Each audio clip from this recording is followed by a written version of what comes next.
নমস্কার। আজকের নিবেদন কবি সুকুমার রায়ের লেখা একটি কবিতা, অন্ধ মেয়ে।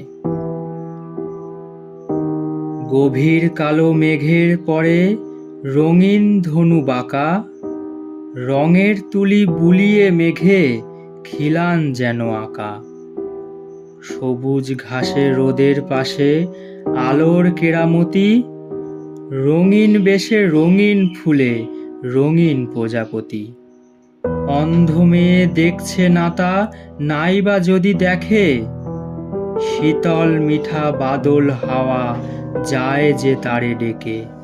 শুনছে সে যে পাখির ডাকে হরজ কোলাকুলি, মিষ্ট ঘাসের গন্ধে তারও প্রাণ গিয়েছে ভুলি।